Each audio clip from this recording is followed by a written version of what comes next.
नमस्कार साथियों, स्वागत है आपका पीसीएस क्रांति ऑनलाइन प्लेटफॉर्म पर। दोस्तों, पीसीएस क्रांति टीम द्वारा प्रीलिम्स ब्रह्मास्त्र सीरीज में घटना चक्र पूर्वावलोकन के सभी सब्जेक्टों के सारे क्वेश्चन सॉल्व कराए जा रहे हैं। अभी तक पीसीएस क्रांति टीम ने भारतीय राज्य व्यवस्था, भारतीय मध्यकालीन और प्राचीन और फिर आधुनिक इतिहास यह और इसके साथ ही भारतीय भूगोल और विश्व का भूगोल, इन सारे सब्जेक्टों को सॉल्व करा रही है, जिसमें से मैं भारतीय इतिहास के पोर्शन में प्राचीन भारतीय इतिहास को पूरी तरह कंप्लीट कर चुका और मध्यकालीन भारतीय इतिहास समाप्त होने वाला है। इसके बाद फिर हमारी जो आगे की सीरीज है वह आएगी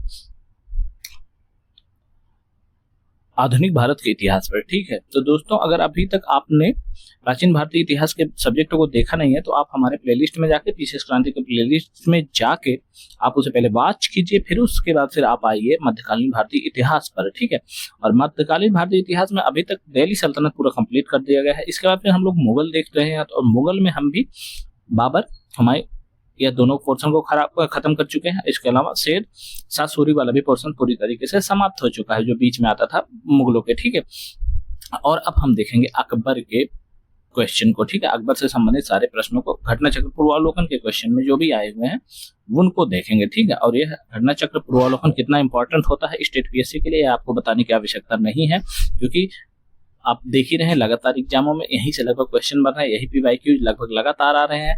तो दोस्तों, बिना देरी किए हुए चलिए शुरू करते हैं मध्यकालीन भारतीय इतिहास के अकबर वाले पोर्शन को। ठीक है, तो अकबर वाले पोर्शन में हम देखेंगे आज अकबर से संबंधित घटना चक्र पूर्वावलोकन के क्वेश्चनों को। ठीक है, तो पहला क्वेश्चन है, निम्नलिखित में से किस स्थान पर हुमायूं को अकबर की मृत्यु की सूचना मिलने पर गद्दी पर बैठाया गया था? तो दोस्तों, जब 1556 में हुमायूं की मृत्यु हुई तो अकबर को कहां पर गद्दी पर बैठाया गया था? दोस्तों, वह स्थान था बैरम खां, इसके संरक्षक के रूप में काम किए थे। और जो वह कलानौर स्थान था, कलानौर जो कि गुरदासपुर जिले, पंजाब के गुरदासपुर जिले में, वहां पर अकबर को गद्दी पर बैठाया गया था हुमायूं की मृत्यु के बाद। और यह दोस्तों 1556 में कलानौर नामक स्थान पर बैठाया गया था। उस समय आयु उसकी 14 वर्ष से कम थी, यह भी आपको याद रखना है। अगला क्वेश्चन देख लेते हैं दोस्तों, हल्दी घाटी के युद्ध के पीछे अकबर का मुख्य उद्देश्य क्या था? तो दोस्तों, जो हल्दी घाटी का युद्ध हुआ था, किससे हुआ था? तो वह हुआ था अकबर और राणा प्रताप के बीच में। तो जाहिर सी बात है कि राणा प्रताप को अपने अधीन लाने के लिए अकबर ने हल्दी घाटी का युद्ध किया था। तो दोस्तों, और हल्दी घाटी के युद्ध में एक और महत्वपूर्ण बात है कि इसमें से जो सेनापति था महाराणा प्रताप का, वह था हकीम खान सूर। महाराणा प्रताप का सेनापति जो था वह हकीम खान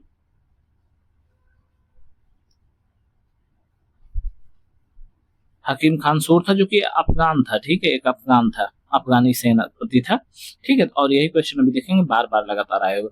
हल्दी घाटी का युद्ध किस वर्ष हुआ था? दोस्तों, हल्दी घाटी का युद्ध 1576 में हुआ था, आपको याद रखना। हल्दी घाटी के युद्ध में महाराणा प्रताप के सेनापति कौन थे? अभी आपको बताया था हकीम खान सूर। सेम टू सेम वही क्वेश्चन आएगा 2-3 बार।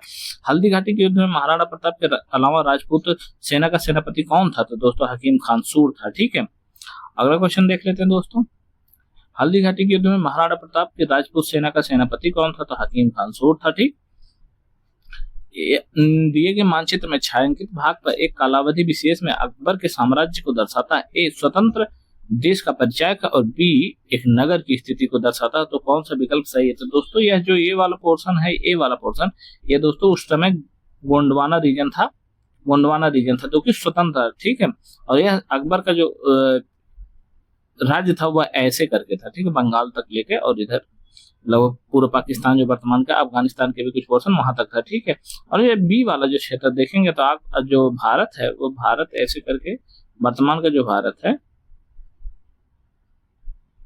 ऐसे करके ऐसे बन जाएगा। ठीक है, तो आप देखेंगे ये वाला जो पोर्शन, यह कौन सा पोर्शन दिखा रहा है? यह वर्तमान का लाहौर शहर दिखा रहा है, जो कि पाकिस्तान में है। ठीक है, लाहौर शहर। तो इस तरीके से देखेंगे, ये 1605 में गोंडवाना और लाहौर को दर्शा रहा है। ठीक है, तो ऑप्शन डी आपका सही हो जाएगा इसमें। ठीक, अगला क्वेश्चन है दोस्तों, अकबर ने सर्वप्रथम वैवाहिक संबंध राजपूतों के जिस गृह से स्थापित किए थे वह कौन था?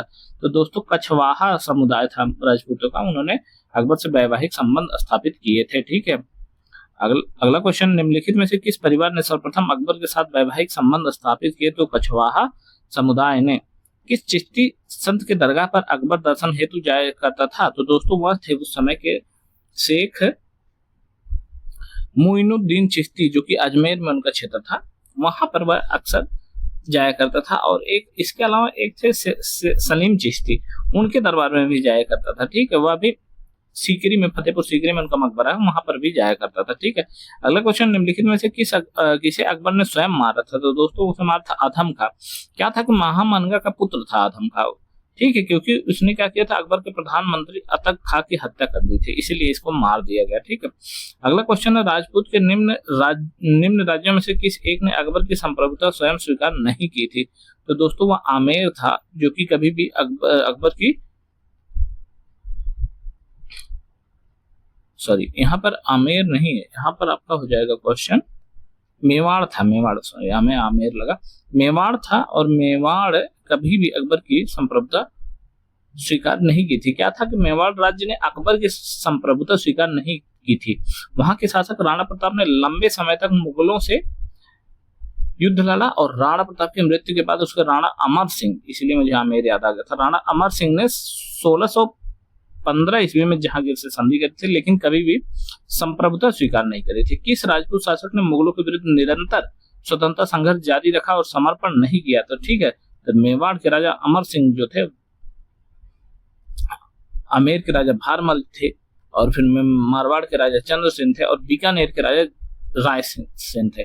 इसमें से आपको बताया राजा राय सिंह यह भी अकबर से क्या नाम है, हाथ मिला लेते हैं, और फिर आमेर के राजा भारमल के हाथ मिला लेते हैं, और मेवाड़ के राजा अमर सिंह उससे क्या बोलते हैं, जहांगीर से संधि कर लेते हैं, लेकिन भले हाथ उस तरीके से, लेकिन हाथ तो मिला, इसलिए संधि कर लेते हैं। तो ठीक है, लेकिन जो मारवाड़ के राजा चंद्रसेन थे, इन्होंने कभी भी वो नहीं किया, समर्पण नहीं किया, और लगातार एकदम जब तक जीवित थे तब तक इन्होंने राजपूतों से, सॉरी मुगलों से संघर्ष किया। ठीक है, अगला क्वेश्चन है, अकबर के साथ युद्ध करने वाली रानी दुर्गावती रानी थी? तो दोस्तों यह थी मंडला, गढ़कटंगा मंडला।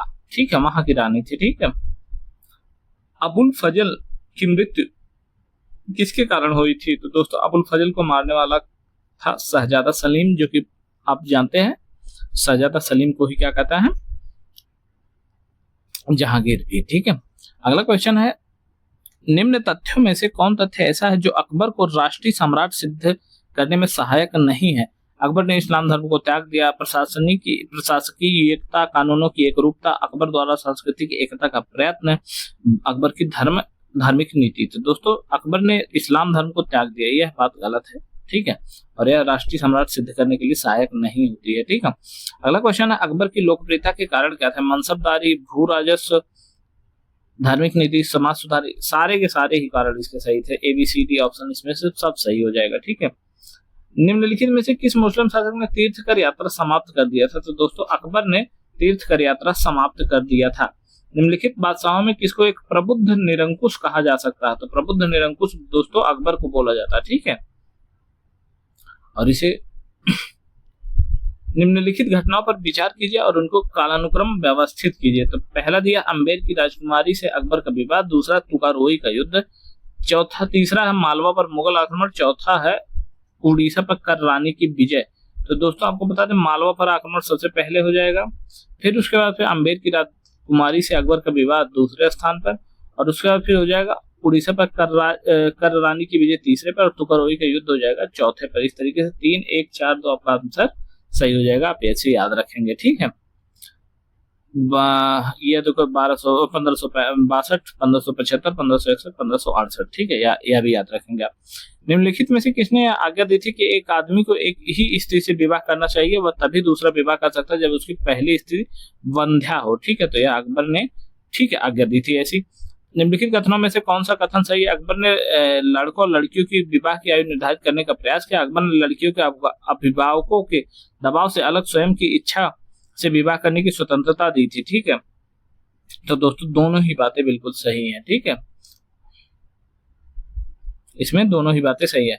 अगला क्वेश्चन, अकबर का शासन जाना जाता था क्षेत्रों को जीतने के लिए, अपने प्रशासनिक व्यवस्था के लिए, न्यायिक प्रशासन के लिए, अपनी धार्मिक कट्टरता के लिए। तो दोस्तों धार्मिक कट्टरता वाला पोर्शन अगर आप हटाएंगे तो देखेंगे 1, 2, 3 आपका सही मिलेगा। ठीक है, अगला क्वेश्चन है, अकबर के शासनकाल में पुनर्गठित केंद्रीय प्रशासन तंत्र के अंतर्गत सैनिक विभाग का प्रमुख कौन हुआ करता था? तो दोस्तों उसे बोलते थे मीर बख्शी बोलते थे। ठीक है, अकबर के सैन्य व्यवस्था आधारित थी? तो दोस्तों अकबर की सैन्य व्यवस्था मनसबदारी पर आधारित थी, जिसे उसे 1574 और 1575 के आसपास उन्हें इसे स्वीकार किया था। अगला क्वेश्चन, मध्यकालीन भारत में मनसबदारी क्यों लागू की गई थी? तो दोस्तों इसमें से यह की गई थी स्वच्छ प्रशासन सुनिश्चित करने के लिए मनसबदारी व्यवस्था अकबर ने लागू कर दी थी। ठीक है, अकबर द्वारा दीवान का पूर्ण रूपेण दर्जा देने वाला प्रथम व्यक्ति कौन था? तो दोस्तों उन्होंने दिया था मुजफ्फर का तुर्बती को दीवान का दर्जा दिया था। ठीक है, आप याद रखेंगे टोडरमल शाह, ख्वाजा शाह मंसूर भी दीवान हुआ करते थे। ठीक है, अकबर ने जिस मनसबदारी प्रणाली को लागू किया उस देश में प्रचलित प्रणाली से उधार ली गई थी। मतलब किससे उधार ली गई थी? जो मनसबदारी जो थी उसकी, तो मंगोलिया से ली गई थी, क्योंकि उस समय के जो मंगोल थे वो लोग, मतलब चंगेज खान वाले, वो लोग क्या कहते थे, मनसबदारी वाली व्यवस्था स्टार्ट किए थे। अगला क्वेश्चन कथन दिया है, कथन ए में दिया है अकबर के काल में हर 10 घुड़सवार सैनिक के लिए मनसबदारी में 20 घोड़ों का रख रखाव करना पड़ता था, यह बात है। और कारण दिया है घोड़ों को यात्रा में आराम देना आवश्यक होता था और युद्ध उसके समय उसको बदलना आवश्यक होता था। तो दोस्तों इसमें से कौन सा कथन कारण सही? कथन और कारण दोनों सही और दोनों सही व्याख्या भी कर रहे हैं, तो इसीलिए वह कहा गया था। ठीक है, अगला क्वेश्चन है दोस्तों, जाप्ती प्रणाली किसकी उपज थी? तो दोस्तों जाप्ती प्रणाली अकबर की उपज थी, महाराज अकबर की उपज जाप्ती प्रणाली थी। ठीक है, जो कि भू राजस्व वसूली के लिए होती थी। टोडरमल किस क्षेत्र में ख्याति अर्जित की थी? तो टोडरमल भू राजस्व व्यवस्था के वसूलने में अर्जित करी थी, स्थापित करने में अर्जित करी थी। ठीक है, इंपॉर्टेंट क्वेश्चन है। इनमें से किस कर व्यवस्था को बंदोबस्त व्यवस्था के नाम से जाना जाता है? तो दोस्तों किसको जाना जाता है? तो वह जाना जाता है दहसाला को। अकबर के समय में दहसाला को जाना जाता। ठीक है, टोडरमल संबंधित थे, तो टोडरमल भाई मालगुजारी व्यवस्था यानी राजस्व व्यवस्था से संबंधित थे। ठीक है, अगला क्वेश्चन है, मुगल सम्राट से संबंधित निम्नलिखित कथनों पर विचार कीजिए। कथन एक दिया है तानसेन रामबली पांडे को मुगल सम्राट अकबर द्वारा प्रदान की गई पदवी थी। दूसरा कथन दिया अकबर का विवाह राजा मान सिंह के बहन के साथ हुआ। तीसरा कथन है अबुल फजल आईने अकबरी के लेखक माने जाते हैं। और चौथा कथन है राजा टोडरमल अकबर की सेना के प्रधान सेनापति थे। तो दोस्तों से इसमें से बता दें कि केवल ये तीसरा कथन सही है, बाकी यह भी गलत है, यह भी गलत है और चौथा भी गलत है। ठीक है, तो ऑप्शन सी आपका सही हो जाएगा। ठीक है, और जो इनका मूल नाम रामबली न होकर रामतनु पांडे था, ध्यान देना। ठीक है, रीवा के राजा ने तानसेन की उपाधि दी थी। ठीक है, भू राजस्व प्रशासन के क्षेत्र में शेरशाह एवं अकबर के मध्य निम्नलिखित में से कौन नैरंतर की कड़ी थी? तो दोस्तों वह थी टोडरमल उसके भी क्या कहते हैं कि भू राजस्व व्यवस्था को देखते थे। ठीक है, और यह जहांगीर के भी, शेरशाह और अकबर दोनों के ही इन्होंने देखा था। ठीक है, अकबर काल में भू राजस्व व्यवस्था एक प्रसिद्ध नीति आईन दहसाला पद्धति किसके द्वारा निर्मित की गई थी? तो टोडरमल द्वारा निर्धारित की गई थी। अकबर ने दीन इलाही किस वर्ष प्रारंभ किया था? तो दोस्तों दीन इलाही इसमें 1582 में प्रारंभ किया था। दीन इलाही का प्रचार किस शासक ने किया था? तो दोस्तों अकबर ने किया था दीन इलाही का प्रचार। ठीक है, दीन इलाही किसके द्वारा प्रारंभ किया गया? अकबर के द्वारा। किस इतिहासकार ने दीन इलाही को एक धर्म माना? तो दूसरा माना। इनमें से किसी ने भी दीन इलाही को धर्म नहीं माना था। ठीक है, इबादत खाना का निर्माण किसने करवाया था? इबादत खाना का निर्माण भाई अकबर ने करवाया था। कब करवाया था? तो दोस्तों यह सब करवाया था 1575 में। ठीक है, और यह 1578 में सभी धर्मावलंबियों के लिए खोल दिया था। और इबादत खाना यह था कि यहाँ पर लोग थे जो धार्मिक चर्चा में विचार विमर्श करता था इबादत खाने में। ठीक है, यही सब के लिए उसने करवाया था। फतेहपुर सीकरी का इबादत खाना क्या था? तो फतेहपुर सीकरी का इबादत खाना दोस्तों वह भवन जिसमें विभिन्न धर्मों के विद्वानों के साथ अकबर चर्चा करता था। ठीक है, तो यही इसलिए था। निम्नलिखित इमारतों में से कौन इमारतें शान ए फतेहपुरी कही जाती है? तो दोस्तों जामा मस्जिद को शान ए फतेहपुरी बोला जाता है। ठीक है, कौन सा स्मारक फतेहपुर सीकरी में नहीं है? स्वर्ण महल, जोधाबाई का महल, पंचमहल, अकबरी महल। तो दोस्तों अकबरी महल जो है वह फतेहपुर सीकरी में नहीं है। ठीक है, समझ रहे? आप याद रखेंगे मरियम महल को स्वर्ण महल बोला जाता था। समझ रहे? दिल्ली में कौन सा ऐतिहासिक स्मारक भारतीय तथा फ्रांसीसी वास्तु शैली का उदाहरण है? तो वह है हुमायूं का मकबरा। ठीक है, सुलह कुल सिद्धांत किसके द्वारा प्रतिपादित किया गया था? अकबर के द्वारा प्रतिपादित किया गया था सुलह कुल, जिसे सार्वभौमिक सहिष्णुता का नाम भी दिया जाता था। अकबर द्वारा अपनाई गई सुलह कुल सार्वभौम शांति तथा भाईचारा के अवधारणा निम्नलिखित में किस पर आधारित है?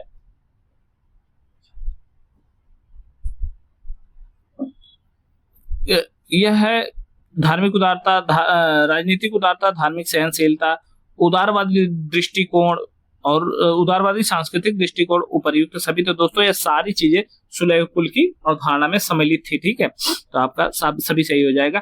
किस मुगल शासक के विरुद्ध जौनपुर से फतवा जारी हुआ था? तो दोस्तों अकबर के खिलाफ जौनपुर से फतवा जारी किया था।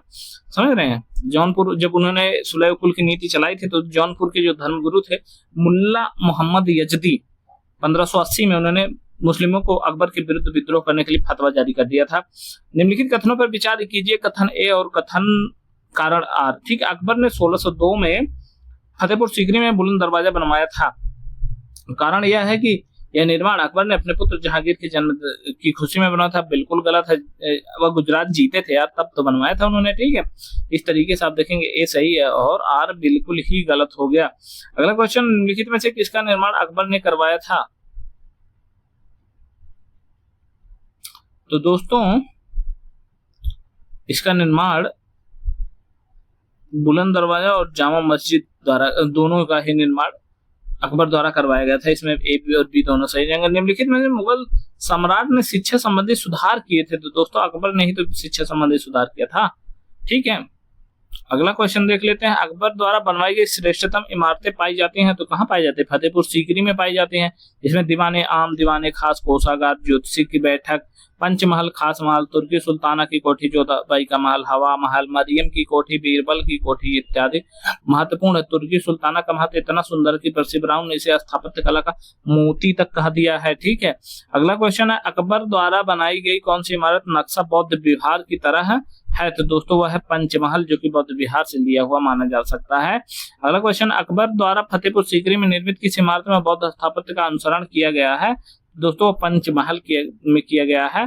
अगला क्वेश्चन देख लेते हैं दोस्तों, फतेहपुर सीकरी में बादशाह अकबर ने निर्मित कराया था? तो दोस्तों उसमें से कराया था उन्होंने पंचमहल का निर्माण, इन्होंने करवाया था। जहांगीर महल स्थित है? तो दोस्तों जहांगीर महल आगरा में स्थित है।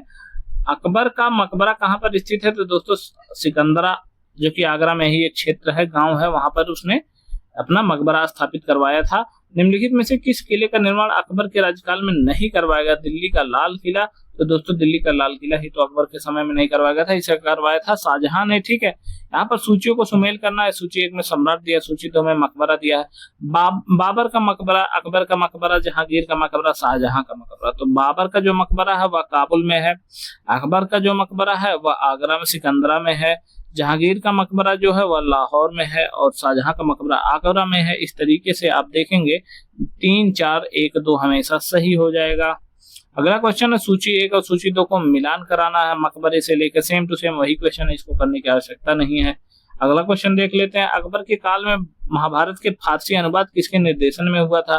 तो दोस्तों वो फैजी जो अबुल फजल का भाई था, उसके निर्देशन में अनुवाद विभाग की स्थापना की गई थी और वहीं पर इसे अनुवाद किया था रजमनामा नाम से। ठीक है, और इसके निर्देशन में नकीब खां, बदायूनी, फैजी ये सब शामिल थे। ठीक है, बदायूनी ने रामायण की, रामायण और फैजी ने लीलावती तथा अबुल फजल ने कालिया दमन का फारसी में अनुवाद किया था। इंपॉर्टेंट बात आपको याद रखना है। निम्नलिखित में से किसने महाभारत का फारसी में अनुवाद किया था? तो दोस्तों अब्दुल कादिर बदायूनी ने यह काम किया था।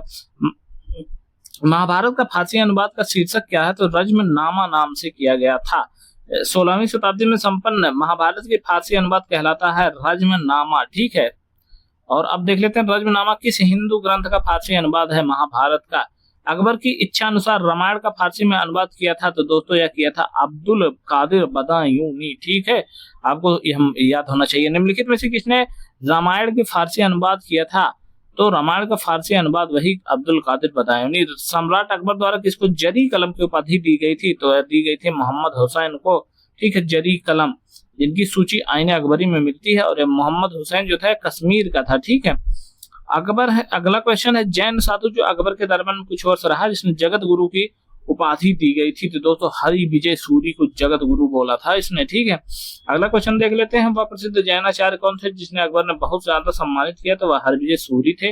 मुगल सम्राट के समय प्रसिद्ध चित्रकार कौन था? तो दोस्तों दसवंत, ठीक है, उसमें थे दसवंत, बसावन, केशवलाल, मुकुंद, मिस्किन, जगन, महेश, खेमकरण, तारा, सांपल, हरिवंश, ठीक है।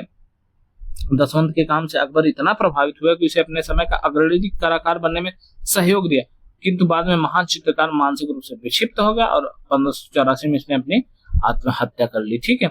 अगला क्वेश्चन है, इंग्लैंड की महारानी एलिजाबेथ प्रथम का समकालीन राजा कौन था? तो दोस्तों उस समय अकबर था, क्योंकि जो एलिजाबेथ फर्स्ट थी वह लगभग 1600 में इंग्लिश ईस्ट इंडिया कंपनी के स्थापना समय रानी भी थी, ठीक है। इस तरीके से वही उस समय अकबर के समकालीन महारानी थी इंग्लैंड के। भारत में किसके शासनकाल में इंग्लिश ईस्ट इंडिया कंपनी का गठन हुआ? तो दोस्तों अकबर के शासनकाल में। किस मध्यकालीन भारतीय लेखक ने अमेरिका की खोज का उल्लेख किया है? वह है तो दोस्तों अबुल फजल ने अपने पुस्तक आईने अकबरी में अमेरिका की खोज का उल्लेख किया है, याद रखना आपको। अकबर के दरबार में आने वाला प्रथम व्यक्ति कौन था? तो दोस्तों वह था रॉल्फ फिंच फतेहपुर सीकरी में मिलने आया था यार, ठीक है। अकबर के शासनकाल में निम्नलिखित घटनाओं पर कालानुक्रम व्यवस्थित करना आपको: जजिया की समाप्ति, इबादत खाना का निर्माण, मजहब पर हस्ताक्षर, दीन ए इलाही का स्थापना। तो दोस्तों जजिया की समाप्ति, ये सब क्रम से ही लगे, 1 2 3 4 सही है, ठीक है। ये ऑप्शन आपका सही हो जाएगा। देखिए क्या है इसमें, क्या है कि मजहर जो था वह 1579 में था और मजहर नामा अबुल फजल के पिता शेख मुबारक ने तैयार किया था, और तौहीद इलाही जिसे दीन इलाही बोला जाता तो 1582 में था, ठीक है। तो इस तरीके से आप 1 2 3 इसका सही हो जाएगा। अगला क्वेश्चन, गोवा चर्च प्राधिकारियों ने 1595 में जिन पादरियों को अकबर के पास ईसाई धर्म से संबंधित उनकी जिज्ञासाओं को शांत करने के लिए भेजा था, उसके संबंध में क्या सही है? यह गोवा द्वारा चर्च प्राधिकारी द्वारा अकबर के दरबार में भेजा गया तीसरा मिशन था, ठीक है। यह मिशन अकबर से लाहौर में मिला। इस मिशन में एंटोनियो मोंसेराट शामिल थे। तो दोस्तों इसमें से तीन के तीनों क्वेश्चन ही सही है, ऑप्शन सही है, ऑप्शन डी इसमें से सही हो जाएगा, ठीक है।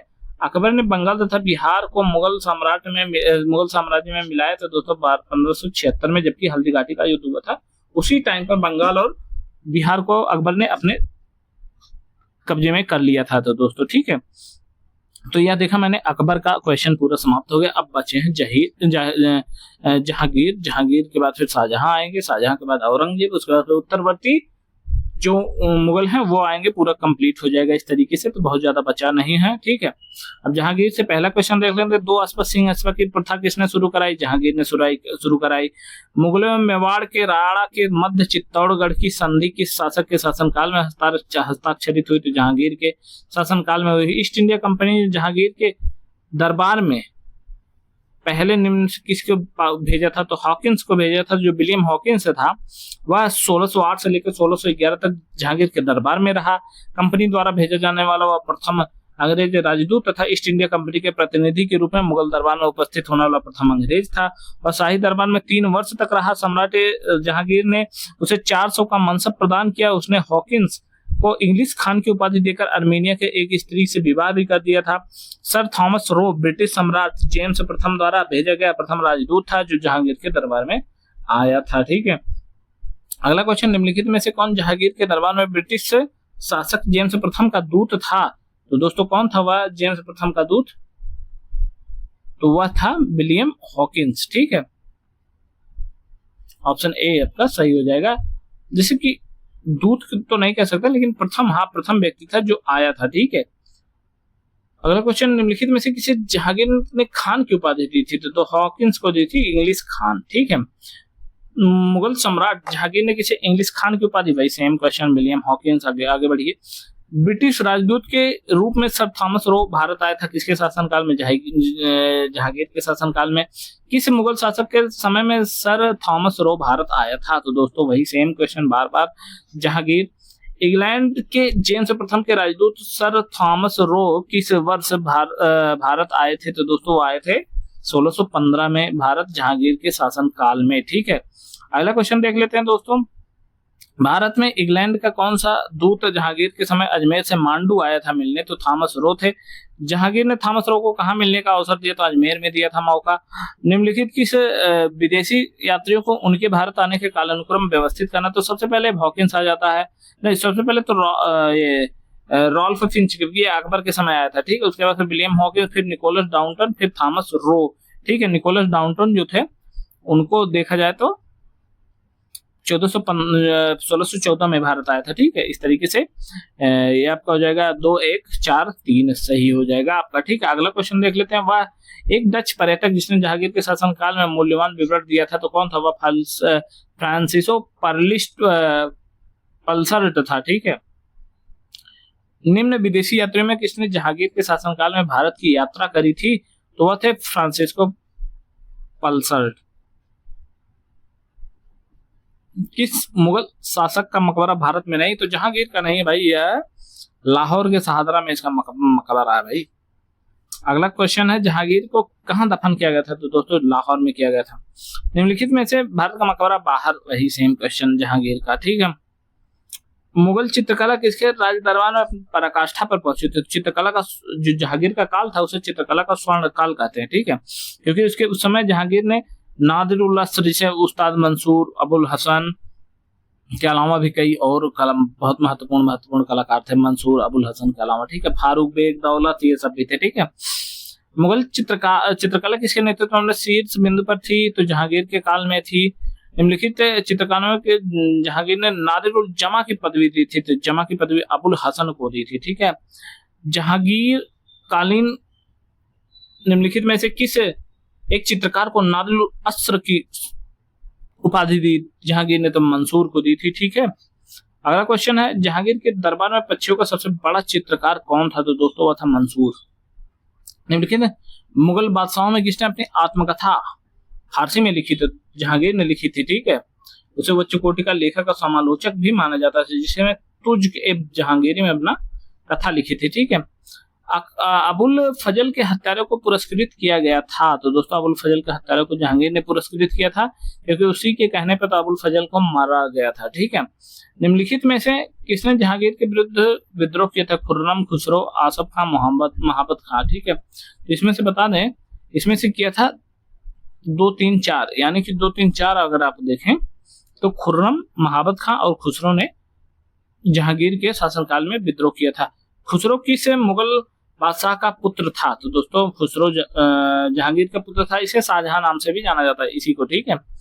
निम्नलिखित में से नूरजहां गुट के सदस्य नहीं था?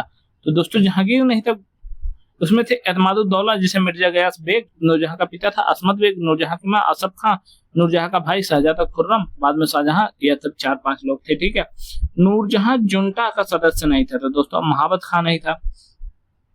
अब देख लेते हैं अगला क्वेश्चन। यह एतमादुद्दौला का मकबरा आगरा में किसने बनवाया था? तो दोस्तों नूरजहां ने बनवाया था, ठीक है। अगला क्वेश्चन है, पिट्टा ड्यूरा निम्नलिखित में से किससे संबंधित है? परचिनकारी जिसे बोला जाता है, यह दीवारों पर अर्थ कीमती पत्थर जड़कर फूलों की नक्काशी करना, यह था पिट्टा ड्यूरा, ठीक है। पच्चीकारी जिसे भी बोला जाता है। सूची 1 सूची 2 को सुमेल करना, सूची 1 में निर्माता दिया, सूची 2 में स्मारक दिया है। तो बाबर को बता रहे हैं, इसमें बाबर से संबंधित जो क्षेत्र है वह उसे आप देखिए कि जामा मस्जिद संभल में बनवाया था। हुमायूं जो था वह दीन पनाह नगर बनाया था दिल्ली में। अकबर जो था वह जहांगीरी महल बनाया था, और जहांगीर था जो अकबर के मकबरे को पूर्ण करवाया था। इस तरीके से 1 2 3 4 आपका आंसर सही हो जाएगा, ठीक है। अब अगला क्वेश्चन देख लेते हैं। गोविंद महल जो हिंदू वास्तुकला का अप्रतिम उदाहरण कहाँ स्थित है? तो दोस्तों ये दतिया में स्थित है, ठीक है। निम्नलिखित में से कौन युग में सुमेलित नहीं? अकबर का मकबरा सिकंदरा, जहांगीर का मकबरा शाहदरा, शेख सलीम चिश्ती का मकबरा फतेहपुर सीकरी, निजामुद्दीन औलिया का मकबरा अजमेरिया दिल्ली में है, यहाँ दिल्ली में है, ठीक है। इस तरीके से ऑप्शन डी आपका गलत हो जाएगा। इस तरीके से हमने देख लिया कि जहांगीर में पूरा कंप्लीट कर दिया हमने, ठीक है। अब हम लोगों का काम है देखना कि शाहजहां के बारे में जो भी क्वेश्चन है उसको हम कवर करेंगे, ठीक है। तो दोस्तों यह दिया है, एक चित्र दिया हुआ, ऊपर दिए गए चित्र जो है उसके छायांकित क्षेत्र को दर्शा रहा है, जो उसको बताइए किसका है, ठीक है। अलाउद्दीन खिलजी का साम्राज्य, मोहम्मद तुगलक का साम्राज्य, शाहजहां का साम्राज्य, औरंगजेब का साम्राज्य। तो दोस्तों आपको बता दें काबुल एक बार शाहजहां के कब्जे में आया था, जिस तरीके से शाहजहां को आप सही मान सकते हैं इस तरीके से, ठीक है। तो आपका ऑप्शन हो जाएगा इसमें से सी, शाहजहां का साम्राज्य। ठीक है। ईरान के शाह और मुगल शासकों के बीच झगड़े की जड़ क्या थी? तो दोस्तों कंधार थी। ठीक है। कंधार के निकल जाने के बाद मुगल साम्राज्य को एक बड़ा धक्का लगा था, प्राकृतिक संसाधनों की दृष्टि से, मध्यवर्ती राज्य क्षेत्र की दृष्टि से, और संचार व्यवस्था के दृष्टिकोण से, और सामरिक महत्व के केंद्र की दृष्टि से। तो ऑप्शन डी आपका सही हो जाएगा। ठीक है। बनारस तथा इलाहाबाद के तीर्थ यात्रा कर की समाप्ति के लिए किस मुगल बादशाह के सामने बनारस के पंडितों ने नेतृत्व किया था? तो कविंद्राचार्य व्यक्ति थे वह, जिन्होंने कहने पर उन्होंने समाप्त कर दिया था कर। ठीक है। किस मुगल शासक ने बनारस के संस्कृति और हिंदी के महान विद्वान कविंद्र आचार्य सरस्वती को राजकीय संरक्षण प्राप्त किया था? शाहजहां ने। शाहजहां के बल्ख अभियान का उद्देश्य क्या था? तो दोस्तों वह था कि काबुल की सीमा से सटे बल्ख और बदखशां एक मित्र शासक को लाना था।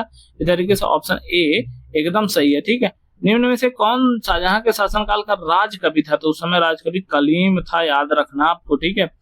और उसमें उस समय जो फारसी कवि थे सईद आई, गिलानी कुदसी, मीर मोहम्मद कासी, साहिब सलीम मसीह, रफी, फारूक मुनीर, सौदा चंद्रभान, ब्राह्मण, हाजिक दिलेरी इत्यादि थे। ठीक है। मुमताज महल का असली नाम क्या था? तो अर्जुमंद बानो बेगम था उनका नाम। ठीक है। हिंदू तथा ईरानी वास्तुकला का प्रथम समन्वय हमें देखने को मिलता है? तो दोस्तों ताजमहल में हमें देखने को मिलता है। अगला क्वेश्चन, निम्नलिखित में से किस मुगल बादशाह ने दिल्ली की जामा मस्जिद का निर्माण कराया था? तो शाहजहां ने कराया था। ठीक है। अगला क्वेश्चन देख लेते हैं दोस्तों, दिल्ली की प्रसिद्ध जामा मस्जिद का निर्माण किसने करा दिया था? तो शाहजहां ने कराया था। ठीक है। निम्नलिखित में से किसने साम्राज्य की राजधानी आगरा से दिल्ली स्थानांतरित करी? तो शाहजहां ने करी। ऑप्शन सी है। यहाँ सूची एक और सूची दो को सुमेल करना। सूची एक में स्मारक, दूसरे में निर्माता। अलाई दरवाजा, बुलंद दरवाजा, मोती मस्जिद, मोती मस्जिद। ठीक है। जो दिल्ली की मोती मस्जिद थी वह शाहजहां द्वारा, जो आगरा की दिल्ली की जो मोती मस्जिद है वह औरंगजेब के द्वारा, आगरा की मोती मस्जिद है जो वह शाहजहां के द्वारा, फतेहपुर सीकरी, अकबर, अलाई दरवाजा, अलाउद्दीन खिलजी, इस तरीके से आपका वह मिल जाता है। Option C 1, 2, 3, 4। ठीक है। अगला क्वेश्चन है, दिल्ली के लाल किले का निर्माण किसने करवाया था? तो शाहजहां ने करवाया था दिल्ली के लाल किले का निर्माण। अगला क्वेश्चन, लाल किले के निर्माण के श्रेय का अधिकारी कौन है? तो दोस्तों वह अधिकारी है शाहजहां। उपनिषद का फारसी में अनुवाद किसे मुगल सम्राट के शासनकाल में हुआ था? तो दोस्तों वो था शाहजहां के काल में, क्योंकि उसके पुत्र थे जो दारा सिकोह, उसने सिर्र अकबरी से इसका फारसी में अनुवाद कर दिया था। ठीक है। अगला क्वेश्चन, शाहजहां ने शाह बुलंद इकबाल की पदवी दी थी? दोस्तों दारा सिकोह को उसने शाह बुलंद इकबाल की पदवी दी थी। दारा सिकोह ने किस शीर्षक के अंतर्गत उपनिषदों का फारसी में अनुवाद किया था? दोस्तों वह था सिर्र-ए-अकबरी नाम से। सिर्र-ए-अकबर के लेखक दारा सिकोह माने जाते हैं। अधोलिखित में से कौन सा दारा सिकोह की रचना है? तो दोस्तों सिर्र-ए-अकबर है उनकी रचना। ठीक है। हिंदू धर्म ग्रंथों का अध्ययन करने वाला प्रथम मुस्लिम माना जाता है? तो दोस्तों दारा सिकोह माना जाता है। निम्नलिखित में से किस इतिहासकार ने शाहजहां के शासनकाल को स्वर्ण युग बोला है? तो दोस्तों ये बोला A.L. श्रीवास्तव द्वारा बोला गया है। सुप्रसिद्ध कोहिनूर हीरा शाहजहां को किसने उपहार में दिया था? दोस्तों मीर जुमला ने दिया था, जिसका नाम मोहम्मद सईद था। ठीक है। अगला क्वेश्चन देख लेते हैं दोस्तों, किस मुगल बादशाह ने बलबन द्वारा प्रारंभ किया गया दरबारी कब सिजदा को समाप्त कर दिया था? तो दोस्तों शाहजहां ने इसे समाप्त कर दिया था। निम्नलिखित में से शाहजहां के शासनकाल में अधिकांश समय तक दक्कन का गवर्नर कौन रहा था? तो औरंगजेब रहा था। इस तरीके से दोस्तों मैंने पूरा तरीके से शाहजहां को भी समाप्त कर दिया। अब हम अगला पोर्शन देखेंगे। अपना अगला टॉपिक जो है वह है औरंगजेब से संबंधित सारे क्वेश्चनों को। ठीक है। 1 मिनट का पॉज है, फिर स्टार्ट करते हैं।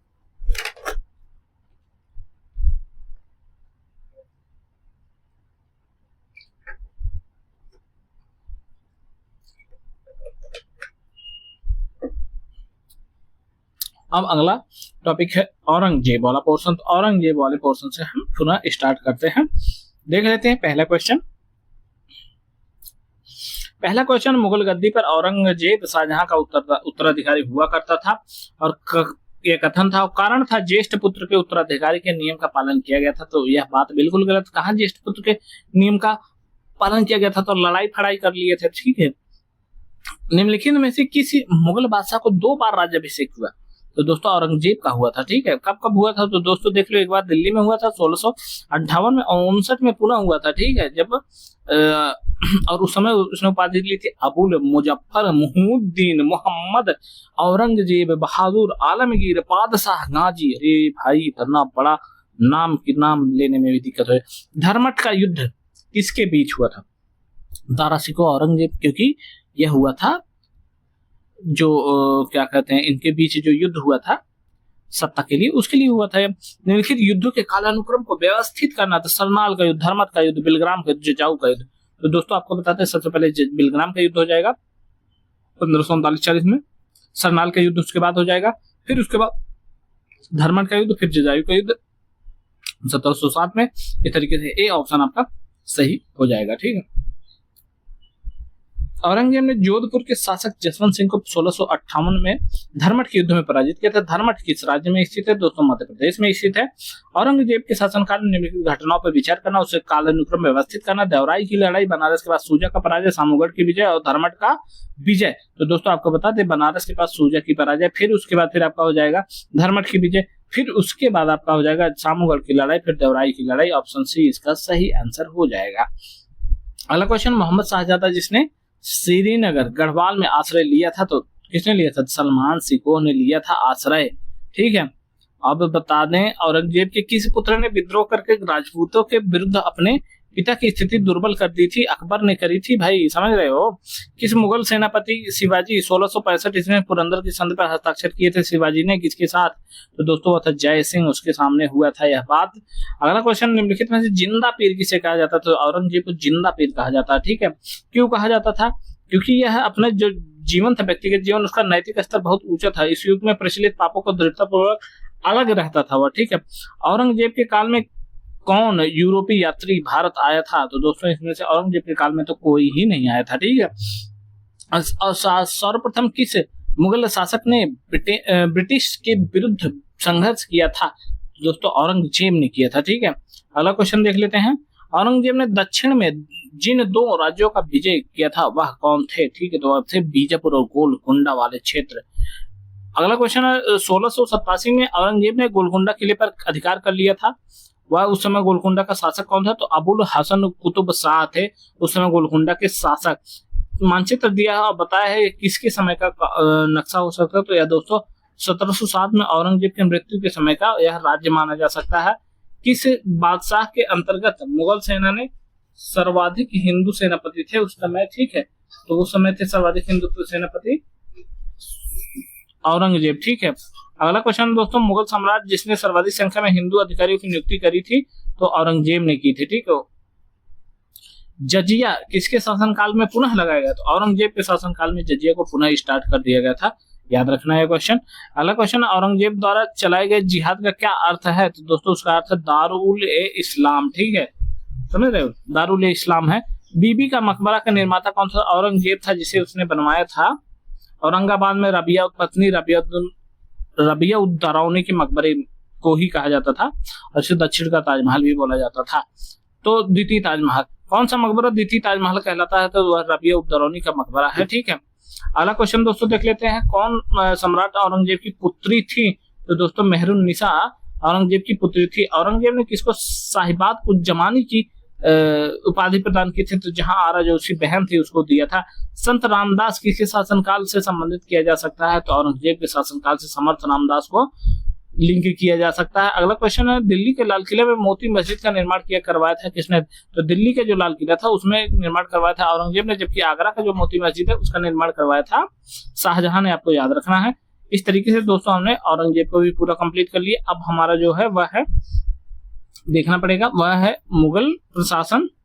ठीक है, मुगल प्रशासन के बाद फिर हम लोग जो और बचे हुए क्षेत्र हैं उन सबके क्वेश्चन को कंप्लीट कराएंगे। तो अभी देखते हैं मुगल प्रशासन वाला क्वेश्चन। ठीक है, इससे संबंधित जितने भी क्वेश्चन हैं उसको हम अब कंप्लीट करेंगे। ठीक है, हमारा आज का टॉपिक है आपका मुगल कालीन प्रशासन। ठीक है, तो पहला क्वेश्चन है इससे, मुगल प्रशासन के दौरान जिले को किस नाम से जाना जाता था? तो दोस्तों सरकार नाम से जिले को जाना जाता था। ठीक है, और सूबा प्रांतों को बोलते थे। ठीक, परगना उसके बाद फिर होता था। मुगल काल में जनपद क्या कहलाता था? तो जनपद को बोला जाता था सरकार।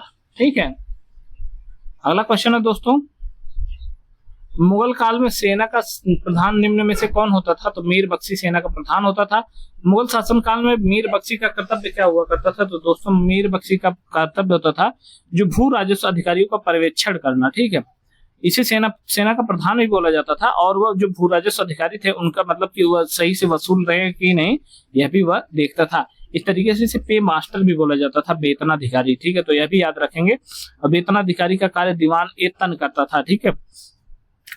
दो कथन दिए गए हैं। पहला कथन है मुगल साम्राज्य मूल रूप से एक सैनिक राज्य था, और कारण इसमें दिया हुआ केंद्रीय शासन व्यवस्था के विकास की प्राण शक्ति उसके सैनिक शक्ति पर निर्भर थी।